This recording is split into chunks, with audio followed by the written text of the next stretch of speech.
Hello friends, आपका हमारे channel पर स्वागत है। और फ्रेंड्स, आज हम लोग देखेंगे कंकाल तंत्र से संबंधित जो हमारे क्वेश्चन हैं। ये देखिए, कल मैंने 1 करवाया था सेल के बारे में, तो आज क्लास 2 हमारा है और चैप्टर भी 2 है, कंकाल तंत्र तथा संधियाँ, स्केलेटन सिस्टम एंड ज्वाइंट्स।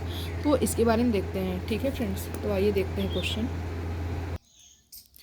देखिए फ्रेंड्स, क्वेश्चन नंबर 1 क्या कह रहा है, मानव शरीर की सबसे कड़ी वस्तु क्या है। मानव शरीर की सबसे कड़ी वस्तु क्या है पूछ रहा है। तो देखिए, मांसपेशियाँ, अस्थियाँ और कोशिका, इनमें से सभी। इसको बोन भी कहेंगे। देखिए, तो सबसे कड़ी वस्तु आपकी अस्थियाँ ही हैं, आपको ये पता होगा। अब थोड़ी सी अस्थियों के बारे में आपको बता दूंगी, लिखूंगी नहीं फ्रेंड्स, थोड़ा सा मैं बोल दे रही हूँ, आप लोग ध्यान से सुनिएगा। अस्थियाँ, देखिए अगर पूछ ले अस्थियाँ मतलब क्या हैं अस्थियाँ, तो आपको बताना है फाइबर व मैट्रिक्स से निर्मित ठोस सख्त संयोजी ऊतक है। और अगर पूछे कि अस्थियों का जैसे निर्माण किससे हुआ है, तो बताना है कैल्शियम व फास्फोरस से निर्माण हुआ है। और पूछे अस्थि में कौन सा प्रोटीन पाया जाता है, तो आपको बताना है ओसिन प्रोटीन पाया जाता है।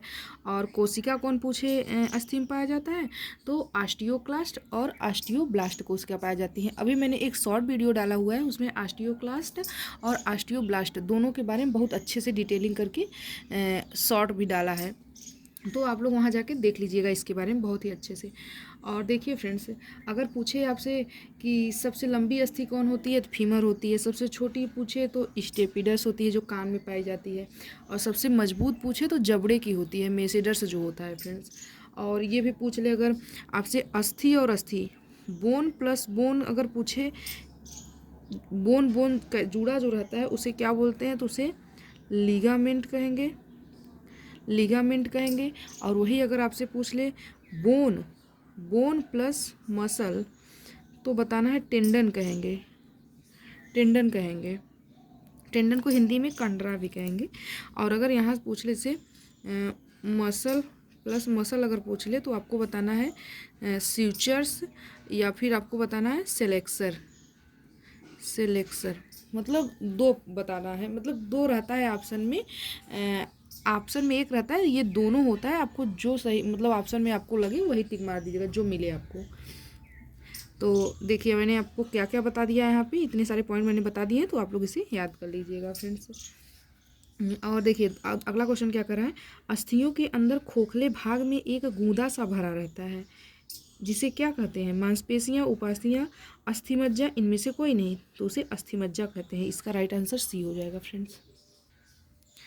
क्वेश्चन नंबर 3 क्या कर रहा है, अस्थि छ्वद पेरियोस्टोमियम क्या है। अस्थि में भरे हुए गूदे को नो फ्रेंड्स, अस्थियों और उपास्थियों के बने ढांचे का सामूहिक रूप से कहते हैं। नो फ्रेंड्स, अस्थियों को ढकने वाला एक, ये बिल्कुल सही, अस्थियों को ढकने वाला एक कड़ा आवरण ना, ये पेरिस्टोमियम होता है। राइट आंसर सी हो जाएगा। 4 नंबर क्वेश्चन क्या कर रहा है, उपास्थि नामक पदार्थ से बनता है। अब उपास्थि यहाँ कार्टिलेज की बात किया है, कार्टिलेज, कार्टिलेज की बात कर रहा है यहाँ पे।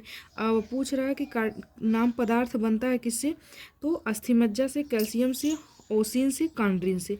अब आपको बताना है कि उपास्थि जो कार्टिलेज होता है उसमें कांड्रिन नाम का प्रोटीन होता है, ठीक है। और ओसिन प्रोटीन मैंने यहाँ नहीं बताया, अस्थि में ओसिन प्रोटीन होता है, अस्थि में।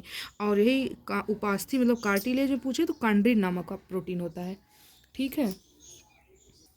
5 नंबर क्वेश्चन देखते हैं, हमारे हाथों व टांगों की अस्थियों के लचीले, लंबे व खोखले होने से क्या लाभ होता है। हाथ व पैर के अंगों के लंबे रहते हैं, इसके काम करने में जैसे सामान उठाने में लाभ पहुंचते हैं, बिल्कुल सही है। इनमें शरीर लचीला, दृढ़ व बोझ उठाने में समर्थ रहते हैं, उपर्युक्त सभी। तो इसका राइट आंसर होगा उपर्युक्त सभी।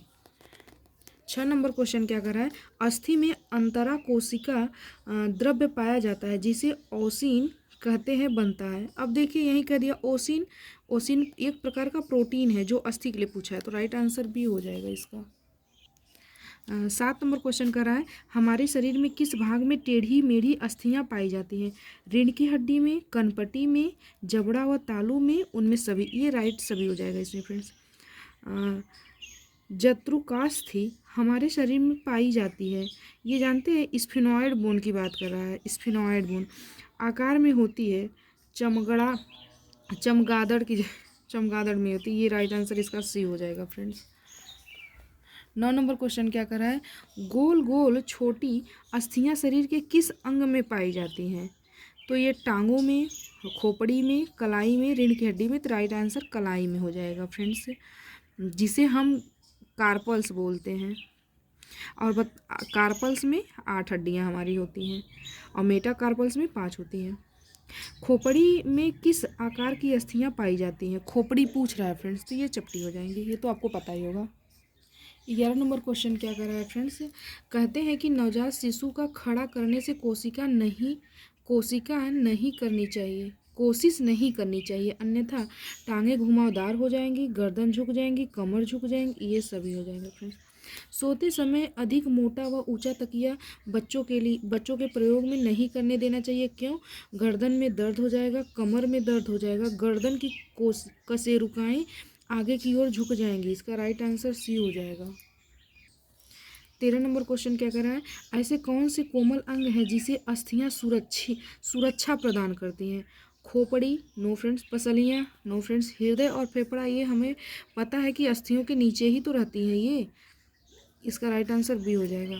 धड़ में कटार के आकार की एक अस्थि पाई जाती है, जिसे कहते हैं, यहाँ धड़ पूछा है, स्टर्नम की बात कर रहा है, धड़ कर रहा है, धड़ की कटार की आकार की एक अस्थि पाई जाती है जिसे कहते, एक पूछा तो उरोस्थि, जिसे स्टर्नम कहते हैं। इसका राइट आंसर आपका बी हो जाएगा। 15 नंबर क्वेश्चन क्या कर रहा है, अस्थि के निर्माण में 2 प्रकार की कोशिकाएं पाई जाती हैं, ऑस्टियोब्लास्ट तथा ऑस्टियोक्लास्ट। इनमें से ऑस्टियोक्लास्ट कोशिकाएं क्या है? फ्रेंड्स, अभी मैंने एक शॉर्ट वीडियो जो पहले किसमें क्लास में भी बताई हूँ, पहले दूसरा क्वेश्चन मैंने बताया है कि ऑस्टियोक्लास्ट और ऑस्टियोब्लास्ट जो होते हैं, इस पर मैंने एक शॉर्ट डाला है, आप वहाँ जाके देख लीजिए, बहुत अच्छे से आपका क्लियर हो जाएगा। शॉर्ट ही है, 15 सेकेंड का है फ्रेंड्स, तो आप वहाँ जाके देख सकते हैं। तो देखिए, इसका आंसर जो होगा आपका, यह अस्थि के निर्माण में सहयोग करती हैं, यह उपास्थि बनाने में सहयोग करती हैं, यह अस्थि के विनाश करती हैं। तो ये आपका राइट आंसर हो जाएगा। अब ऑस्टियोक्लास्ट की अगर बात करेंगे तो ये विनाश, अस्थियों का जैसे जो टूटी फूटी अस्थियां हैं उसको मारने का काम करती है, और ऑस्टियोब्लास्ट की बात कर ले तो हमारी अस्थि को बनाने का काम करती हैं ये। उसमें बहुत डिटेलिंग में मैंने बताया फ्रेंड्स, तो आप वहाँ जाके देख भी सकते हैं। तो देखिए, 16 नंबर क्वेश्चन क्या कर रहा है, वयस्कों में कैल्शियम तथा विटामिन डी की कमी से एक रोग हो जाता है, जिसे क्या कहते हैं? यहाँ कहा है वयस्कों में, पूछा है ऑस्टियोपोरोसिस, ऑस्टियोमलेशिया, दोनों रोग जरूर होते हैं, लेकिन यहाँ पूछा है वयस्कों में, तो वयस्कों में आपको बताना है ऑस्टियोमलेशिया, और वृद्धों में पूछे तो ऑस्टियोपोरोसिस। आपको याद कैसे डिफरेंस में बता सकती हूँ, देखिए, थोड़ा ट्रिक है, मेरा ट्रिक है। देखिए, वयस्क मलेशिया जा सकते हैं घूमने, तो मैंने ऐसे याद किया था कि ऑस्टियो मलेशिया वयस्क जा सकते हैं घूमने, लेकिन वृद्ध जो होते हैं वो नहीं जा सकते, इसलिए ऑस्टियो मलेशिया नहीं होगा, ऑस्टियोपोरोसिस हो जाएगा फ्रेंड्स। इसकी वजह से मैंने ऐसे याद किया था ऑस्टियो मलेशिया, तो आप ऐसे याद कर सकते हैं। 17 नंबर क्वेश्चन क्या कर रहा है, हमारे शरीर में एटलस के आकार की अंगूठी के समान रचना पाई जाती है, जिसे कहते हैं, शिरोधार कहेंगे फ्रेंड्स, इसको बी आंसर हो जाएगा इसका। 18 नंबर क्वेश्चन क्या कर रहा है, कशेरुका के किस भाग में सुषुम्ना नाड़ी रहती है? अब सुषुम्ना नाड़ी का मतलब आपको पता ही होगा, स्पाइनल कार्ड की बात कर रहा है, स्पाइनल कार्ड की बात कर रहा है। तो मुख्य भाग, प्रवर्धक, तंत्रिकीय चाप, मेरुदंड। तो ये तंत्रिकी तंत्र नहीं, मेरुदंड में रहता है, तंत्रिकी चाप, मेरुदंड। इसका फ्रेंड्स थोड़ा कन्फ्यूजन लग रहा है, लेकिन ज़्यादातर मुझे यही सही लग रहा है, तो आप लोग इसे एक बार चेक कर लीजिएगा। तो इसका हम आप लोग पे छोड़ते हैं, आप लोग इसे चेक करिएगा। 19 नंबर क्वेश्चन क्या कर रहा है, 2 कशेरुकाओं के बीच में संधियां पाई जाती हैं जो कार्टिलेज की बनी होती हैं, जिसे उछलने कूदने में उनको कोई हानि नहीं होती है। चुकलदार संधि, कीलदार संधि, गेंदनुमा, सर्पीला एवं फिसल। अब यहाँ लिखना है उछलने कूदने पे उसको कोई हानि, ये सर्पीला जो फिसलने वाली होंगी उससे कोई दिक्कत नहीं होगी। 20 नंबर क्वेश्चन क्या कर रहा है, सिरिका बोमक बोन अस्थि कहाँ पाई जाती है? तो ये आपको बताना है, नाक के बीच की दीवार जो होती है, जिसे हम लोग नेसल कैविटी के अंदर पाया जाता है। ये राइट आंसर सी हो जाएगा इसका। 21 नंबर क्वेश्चन क्या कर रहा है, अक्षक की ऊपर की ओर क्या होता है जिस पर सिरोधार टिकती है तथा जिसके ऊपर ही हम अपने सिर को गतिशील कर पाते हैं। अब यहाँ देखिए, सिरोधार कह दिया मतलब सर की बात कर रहा है, और यहाँ ज्वाइंट की बात कर रहा है, गतिशील कर पाते हैं। अस्थि, संधि, खूंटी, इसे पाइवोट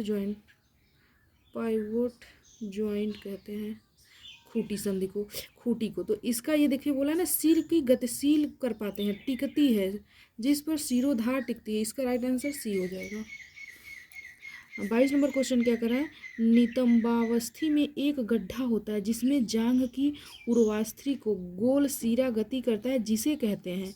अब आपको मैं बता दे रही हूँ, जांघ देखिए, एक होता है अंश मेखला, एक होता है श्रोणि मेखला। जैसे ये हमारा पैर हो गया ना, तो यहाँ पे जो जो हड्डी रहती है यहाँ पे, उसे बोलते हैं श्रोणि मेखला, श्रोणि मेखला, मेखला। और जो यहाँ कंधे पे, जैसे यहाँ कंधा हो गया ना, कंधे पे यहाँ बोलते हैं अंश मेखला, अंश मेखला बोलते हैं, और इसे श्रोणि मेखला। और यहाँ पूछा ये, नितंबास्थि में एक गड्ढा, जैसे जांघ की उरोस्थि, मतलब ये जो अस्थि होती है उसे श्रोणि मेखला। तो यहाँ श्रोणि उन्मूलन दिया है, इसका राइट आंसर एक्विलियम, ये राइट आंसर डी हो जाएगा फ्रेंड्स। 23 नंबर क्वेश्चन क्या कर रहा है, गर्भास्थियाँ मेटाकार्पल्स 5 अस्थियों से मिलकर बनी होती हैं जो में पाई जाती हैं। जांघ में, मेरुदंड में, हथेली में और कलाई में। यहाँ मेटाकार्पल्स की बात कहा है फ्रेंड्स।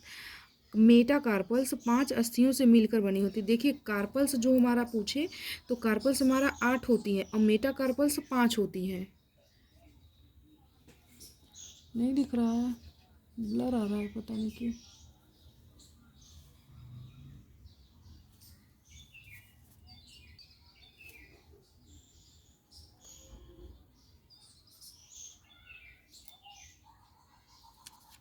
अब ठीक है।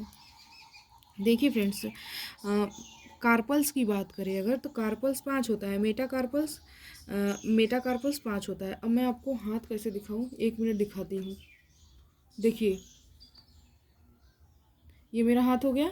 ये वाला बात करेंगे अगर, ये वाली अगर, ठीक है, तो ये हमारा हो गया कार्पल्स, और यहाँ हो गया ये चीज़ जो हो गया मेटाकार्पल्स, और यहाँ पे हो गया स्फ्लैंजिस, ठीक है। तो यहाँ पे हमारा 5 हड्डियाँ हैं और यहाँ पे हमारी 8 हड्डियाँ हैं मेटाकार्पल्स, और यहाँ हमारा स्फ्लैंजिस में 14 हड्डियाँ हैं, ठीक है।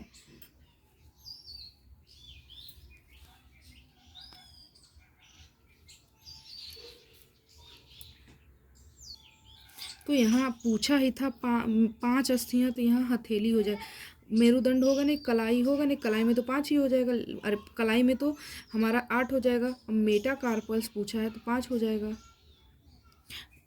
देखिए, मैंने बताया आपको, अगर मैं पीछे गलत भी अगर बोली हूँ तो आप लोग फिर से ध्यान से सुन लीजिए। अगर पूछे कार्पल्स पूछे तो 8 होगा, मेटाकार्पल्स पूछे तो 5 होगा, ठीक है। जैसे मान लीजिए ये मेरा हाथ है, एक यहाँ तक जाता है, फिर यहाँ से उंगली निकलती है ना, ठीक है। तो यहाँ पे जो हमारा रहेगा 5 रहेगा, और यहाँ पे जो हमारा रहेगा 8 रहेगा। इसका राइट आंसर सी हो जाएगा। 24 नंबर क्वेश्चन क्या कर रहा है, मणिबंधिका कार्पल्स कितनी अस्थियों से बनी होती है। लीजिए, अब कार्पल्स पूछ लिया, ये कार्पल्स मैं अभी बताई हूँ, तो ये 8 है, तो इसका राइट आंसर बी हो जाएगा। 5 लंबी व सीधी अस्थियों से मिलकर बनने वाली पैर की अस्थियों को कहते हैं। पैर की अस्थियों पूछा है, तो अब पैर में भी देखिए, जब ऐसे, अब पैर में कैसे दिखाऊं, ऐसे यहाँ है, फिर यहाँ पे यहाँ तक जाता है, फिर उसके बाद ये अंगुली निकलता है ना, तो ये वाला जो है, ये वाला, ये 7 रहेगी, ये टार्सल इसको बोलेंगे, इसको 7 बोलेंगे। और ये यहाँ पे जो रहेगा, ये मेटाटार्सल जो है, मेटाटार्सल 5 रहेगी, ठीक है। यहाँ देखिए, हाथ का पूछेगा तो 8 रहेगी। यहाँ यहाँ कार्पल्स होता है, यहाँ मेट टार्सल होता है, कार्पल 8, टार्सल 7, और फिर यहाँ स्प्लेंजिस 14 रहती है, 14 इसमें भी, 14 तो इसमें भी, दोनों दोनों रहेंगी, पैर में भी, हाथ में भी। तो यहाँ पूछा क्या है, 5 लंबी व सीधी अस्थियों से मिलकर बनने वाली पैर की अस्थियाँ को क्या कहते हैं। तो 5 पूछा है, तो ये हमारा मेटाटार्सल हो जाएगा, ठीक है। तलुआ यहाँ लिखा मेटाटार्सल। आपको इंग्लिश में याद करेंगे फ्रेंड्स, ज़्यादा आपको अच्छा रहेगा, तो बार बार भूलेगा नहीं, क्योंकि हिंदी आपका बहुत इधर उधर का दे देता है, समझ नहीं आता। और अगर आप इंग्लिश याद कर रहेंगे तो अच्छे से याद रहता है। बेटा ये आपका राइट आंसर सी हो जाएगा। 26 नंबर क्वेश्चन क्या कर रहा है, मेरुदंड की त्रिकास्थी हड्डियां जुड़कर एक ही हड्डी के रूप में धारण कर लेती हैं, जो ऐसी जोड़ों ज्वाइंट को कहते हैं जिसमें गति शून्य होती है। अब गति शून्य का मतलब उसमें गति मूवेबल होता ही नहीं है, तो इसको बोलते हैं सिनक्रोड्रोसिस बोलते हैं। और यह क्या होती है, जब हड्डियां आपस में मिलकर एक हो जाती हैं और उनमें गति नहीं होती, तो उसे बोलते हैं सिनक्रोड्रोसिस। ठीक है, इसका राइट आंसर बी हो जाएगा। 27 नंबर क्वेश्चन क्या कर रहा है, खोपड़ी को जोड़ एक विशेष प्रकार का अचल जोड़ है जिसमें निकले दांतों जैसे कटाव एक दूसरे में फंस जाते हैं, जो जोड़ कहते हैं। देखिए यहाँ यहाँ क्या कहा, अचल कहा। अचल मतलब हिलते नहीं है, खोपड़ी की मतलब बात कर रहा है जिसमें निकले दांतों जैसे कटाव एक दूसरे में फंस जाते हैं। जैसे कि हमारा गर्दन है, वो हमारा पाइवेट ज्वाइंट की बात कर रहा है। पाइवेट ज्वाइंट हमारे गर्दन में होता है, गर्दन में होता है। बॉल एंड सर्किट की बात करें तो कुल्हा और क्या कहते हैं, कुल्हे का जोड़ और कंधे का जोड़ जो होता है वह बॉल एंड सर्किट होता है। और स्यूचर क्या लिखा है, स्यूचर्स लिखा है ना, ये वाला जो जॉइंट होता है, स्यूचरल कुछ होता ही नहीं है, स्यूचरल जॉइंट कोई नहीं होता है, यहाँ दिया ही ऐसे दे दिया है। देखिए, और 28 नंबर क्वेश्चन क्या कर रहा है, साइनोवियल स्राव मतलब साइनोवियल लिक्विड क्या है, दो अस्थियों को जोड़ने वाला पदार्थ, संधियों को चिकना व गति प्रदान करने वाला स्राव, तंतुमय संयोजी ऊतक, इनमें से ये राइट आंसर बी हो जाएगा। 29 नंबर क्वेश्चन आपका क्या कर रहा है, सर्वाधिक गतिशील संधि कौन सी मानी जाती है। सर्वाधिक गतिशील मतलब ज़्यादा मूवेबल कौन है, पाइवेट होगा नहीं, गर्दन में होता है। हिंज मैंने बता दिया, हिंज हिंज संधि ये ना कब्जा संधि, ये अंगूठे में रहता है। ग्लाइडिंग ऐसे ऐसे जो नहीं हो पाता है, हिंज ज्वाइंट। और ग्लाइडिंग जो होता है आपका कलाई और टखना में होता है। और गेंद व प्याले नुमा संधि, बॉल एंड सर्किट देखिए जिसे बोलते हैं, ये आपका राइट आंसर होगा। हमारा सबसे ज़्यादा मूवेबल यही माना जाता है। 30 नंबर क्वेश्चन क्या कह रहा है फ्रेंड्स, किसी संधि में अस्थि का एक सिरा दूसरी अस्थि के छिद्र में खूंटे की भांति धंसा हो। अब खूंटे कह दिया, खूंटे की भांति धंसा हुआ होता है, तो ये हमारा बॉल एंड सर्किट तो ज़्यादा मूवेबल है, आपको पता है। ये पाइवेट ज्वाइंट जो होता है ना, ये हमारे खूंटे की तरह से धंसा हुआ होता है, न इधर न उधर। हाँ, इसे ही जो गले में होता है, जो गर्दन होता है, उसमें पाइवेट ज्वाइंट होती है। हिंज ज्वाइंट आपको पता है हाथ में। सैडल ज्वाइंट जो होता है, सैडल ज्वाइंट कलाई और कलाई की परिपथ में, जैसे कि कलाई की परिपथ की गति में होता है। ये देखिए कौन सा क्वेश्चन में दिखा रही थी, ये वाला कर रही थी ना, ये आपका राइट आंसर बी हो जाएगा इसका। ठीक है, अगला क्वेश्चन 31 नंबर क्वेश्चन क्या कर रहा है, संधान संधि सिम्फैसिस में कौन सी संधि है। सिम्फैसिस का मतलब अपूर्ण संधि, जो बिल्कुल भी मतलब जो थोड़ा बहुत मूवेबल करे, अपूर्ण संधि जिसे जो थोड़ा बहुत मूवेबल करे, मूवेबल हो, उसे बोलते हैं। देखिए कंध स्कंधास्थि स्कंधास्थि या अंश मेखला का ऊपरी छोटा व चपटा भाग कहलाता है, जिसमें हंसली संचालित रहती है। एक्रोमियम प्रवर्धन, इसका राइट आंसर सी हो जाएगा फ्रेंड्स। प्रत्येक पसली मध्य में किससे जुड़ी होती है, तो ये कार्टिलेज से जुड़ी होती है। यदि मेरुदंड कई छोटी छोटी तथा टेढ़ी मेढ़ी अस्थियों से बना होकर एक शलाका या दंड के रूप में होती है, तो हम चल फिर व झुक नहीं सकते, पीठ पर बोझ नहीं उठा सकते, इधर उधर घूम नहीं सकते, इनमें से सभी। ये राइट आंसर आपका डी हो जाएगा फ्रेंड्स। इसमें उपास्थि या कार्टिलेज मुख्यतः कितने प्रकार के होते हैं, हाइलाइट, श्वेत, इलास्टिक, ये सभी। राइट आंसर डी हो जाएगा। सनहत अस्थि ऊतक कैंपस टिश्यूज क्या है, यह कठोर तथा सघन होती है, बिल्कुल। यह चपटी तथा लंबी अस्थियों में पाए जाते हैं, बिल्कुल। यह सही प्रकार की अस्थियों में एक पतले आवरण के रूप में पाए जाते हैं, ये भी सही है। और ये उपयुक्त सभी चारों सही है आपका। इलास्टिक कार्टिलेज कहाँ पाया जाता है, कान के स्तर, एपिग्लोटिस, यूस्टेशियन नली इनमें से सभी, राइट आंसर डी हो जाएगा। सबसे अधिक मजबूत कार्टिलेज निम्न में से कौन सा होता है? तो आपका होता है वाइट फाइब्रस कार्टिलेज। ये देखिए ये वाला होगा, वाइट फाइब्रस कार्टिलेज होता है, सबसे मजबूत होता है। 29 नंबर क्वेश्चन कह रहा है झिल्लियाँ एवं कलाएँ कितने प्रकार की होती हैं? श्लेष्मल मतलब म्यूकस, साइनोवियल और सीरम, इनमें से सभी। तो राइट आंसर डी हो जाएगा। 40 नंबर क्वेश्चन क्या कर रहा है फ्रेंड्स? सिरमी कहाँ पाई जाती है? अब मैं आपको बता दूं, सिरमी जानते हैं क्या होता है? सिरमी मेम्ब्रेन शरीर के उन बंद गुहाओं को मतलब ढकती है, जैसे कि जो बाहर नहीं खुलती है, जैसे कि हमारा हृदय होगा, फेफड़ा हो गया, पेट के अंदर जो भी क्रियाएं, वो सब चीज़ें जो बाहर नहीं खुलती, बंद गुहाओं में जो रहती हैं, वो हमारी होती है सिरमी। तो इसमें पूछा है सिरमी कहाँ पाई जाती हैं? तो ये वक्ष पाचन पथ पर, श्वसन तंत्र पर, वक्ष तथा उदर पर, संधियों तथा जोड़, ये हमारा सी आंसर हो जाएगा इसका। जो हमारे बंद गुहाओं में रहे, मतलब बंद गुहाओं में जो ढकती हो, उसे बोलते हैं सिरमी फ्रेंड्स। 41 नंबर क्वेश्चन क्या करें? म्यूकस कला के स्राव में क्या पाया जाता है?